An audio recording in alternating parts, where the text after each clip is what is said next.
अस्सलाम वालेकुम दोस्तों ये बात शायद हम सब जानते हैं कि पुलिस करप्शन क्यों करती है और कौन से अनासिर हैं जो पुलिस को करप्शन करने पर मजबूर करते हैं। ऐसा तो कभी नहीं हो सकता कि किसी इलाके में कोई ऑर्गेनाइज्ड क्राइम हो रहा हो और एएसपी, डीएसपी या डीपीओ को उस बात की खबर तक ना हो।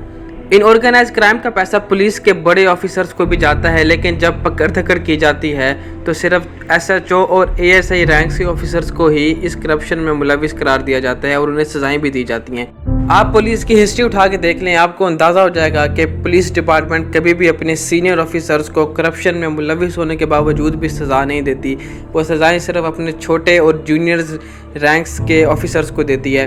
हालांकि छोटे रैंक्स के ऑफिसर सिर्फ चंद हज़ारों की करप्शन करते हैं, लेकिन जो बड़े ऑफिसर्स होते हैं वो तो करोड़ों की गेम खेला करते हैं। अभी कुछ दिन पहले कराची में एक वाक़या नोट हुआ है जिसमें एसएसपी रैंक के एक पुलिस ऑफिसर एक न्यूज़ रिपोर्टर को रात के वक्त नाजेबा पैगामात भेजा करते थे। उस न्यूज़ रिपोर्टर ने उन मैसेजेस के स्क्रीनशॉट लेकर आईजी साहब को भी सेंड किए, लेकिन नतीजा क्या निकला? नतीजा बिल्कुल ज़ीरो निकला। वो एसएसपी आज तक अपनी सीट पर विराजमान है। और अगर यही हाल कोई डीएसपी करता या कोई एसएचओ करता तो सबसे पहले तो उसे इस्तीफ़ा देना पड़ता और फिर मीडिया के सामने आकर उसे माफ़ी भी मांगनी पड़ती। ये दोहरा रवैया है पुलिस डिपार्टमेंट का, जिसकी वजह से आज आवाम पुलिस के ऊपर भरोसा नहीं करती। अगर देखा जाए दोस्तों तो करप्ट ऑफिसर्स की 3 किस्में होती हैं। पहली किस्म वो उन ऑफिसर्स की है जो अपने मातहत से कोई पैसा नहीं लेते, लेकिन वो सरकारी फंड्स के ऊपर अपना हक समझते हैं और सरकारी फंड्स में से एक पैसा भी प्रोजेक्ट के ऊपर खर्च नहीं करते। हमारी भोली भाली आवाम ऐसे ऑफिसर्स को बहुत ईमानदार समझती है और इन ऑफिसर्स ने अपने मकसद के हसूल के लिए बहुत ही चालाक अकाउंटेंट भी रखे होते हैं। इन अकाउंटेंट का काम होता है कि जाली बिल्स बनाना और फंड्स के मामलात को दुरुस्त रखना, एजे से उन बिल्स को पास कराना और इन ऑफिसर्स की ब्लैक मनी को वाइट मनी में कन्वर्ट करना और इन्हें लीगल फॉर्म देना इन अकाउंटेंट्स की जिम्मेदारी होती है। कुछ दिन पहले सक्खर हैदराबाद मोटरवे के फंड्स में से 2 अरब और 14 करोड़ रुपए की करप्शन का इंकशाफ हुआ, जिसमें से 42 करोड़ रुपए एक असिस्टेंट कमिश्नर से रिकवर भी हुए, लेकिन आज तक वो असिस्टेंट कमिश्नर अपने ओहदे पर विराजमान है और उनके खिलाफ कोई एक्शन नहीं लिया गया। दूसरी किस्म उन अफसरों की होती है दोस्तों जो डायरेक्टली तो अपने मातहत से कोई पैसा वसूल नहीं करते, लेकिन इनडायरेक्टली बहुत पैसा वसूल करते हैं। ये किसी जूनियर क्लर्क को या किसी कांस्टेबल को अपना पीएसओ बना देते हैं और फिर उस क्लर्क या कांस्टेबल के ज़रिए अपना बैंक बैलेंस बढ़ाते रहते हैं। ये पीएसओ 24 घंटे हाथ में डायरी लिए उस ऑफिसर के साथ घूमता फिरता रहता है और जब किसी आदमी को उस ऑफिसर से काम होता है तो वो सबसे पहले उस पीएसओ से रब्ता करता है। पीएसओ फिर उस आदमी से कहता है कि तुम इतने पैसे मेरे अकाउंट में ट्रांसफ़र करा दो और बदले में मैं तुम्हारा काम करवा दूंगा। और जब पैसे ट्रांसफ़र हो जाते हैं पीएसओ के अकाउंट में तो ऑफिसर उसका काम कर देता है और फिर बाद में पीएसओ वही पैसे ट्रांसफ़र कर देता है उस ऑफिसर के अकाउंट में। इस तरह उस ऑफिसर पर करप्शन का धब्बा भी नहीं लगता और उसका बैंक बैलेंस भी बहुत बढ़ जाता है। दोस्तों इस किस्म की करप्शन को बोलते हैं हलाल करप्शन। यानी आप दुनिया को ये जाहिर कर रहे हो कि आप बहुत ईमानदार हो, बहुत स्ट्रिक्ट हो, रूल्स को मानने वाले हो, लॉ को मानने वाले हो, लेकिन बेसिकली आप करप्शन कर रहे होते हो इनडायरेक्ट मेथड से।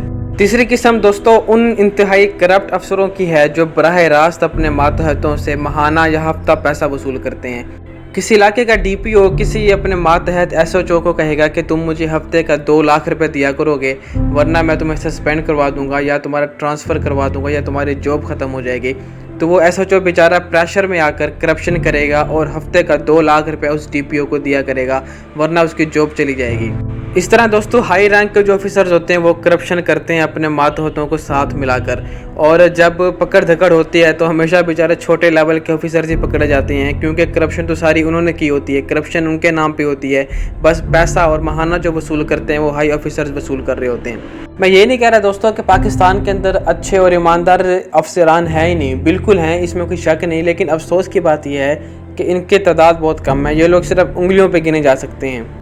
जिस मुल्क के अंदर ग्रेड 17 से लेकर ग्रेड 21 तक के अफसरों की तमाम अलाउंसेस मिलाकर भी उनकी जो तनख्वाह है वो 2.5 लाख से तजावुज़ ना करें, तो उनके हाथ के अंदर 3 लाख का मोबाइल कैसे आ जाता है? क्या जिन्नात पकड़ा जाते हैं उन्हें ये मोबाइल? कराची में हम एक ऐसे बड़े ऑफिसर को जानते हैं दोस्तों जिनकी बेटी अमेरिका में एक बड़े कॉलेज में पढ़ रही है और उसकी साल की एक फ़ीस तकरीबन 1 करोड़ रुपए के करीब है। सवाल वही है दोस्तों जो मैंने इस वीडियो के शुरू में किया था कि बड़े रैंक के ऑफिसर्स को आखिर क्यों नहीं पकड़ा जाता? इन बड़े मगरमच्छों को हमेशा छोड़ क्यों दिया जाता है? सिर्फ छोटे लेवल के ऑफिसर्स जो बेचारे चंद 1,000 की करप्शन कर लेते हैं अपना पेट पालने के लिए, उनको ही हमेशा क्यों जेलों में डाला जाता है, उनके खिलाफ ही हमेशा कमीशंस क्यों बनाए जाते हैं, इंक्वायरी हमेशा उनके खिलाफ ही क्यों होती है, हमेशा छोटों को ही क्यों रगड़े में दिया जाता है, इन बड़ों को क्यों नहीं पकड़ा जाता।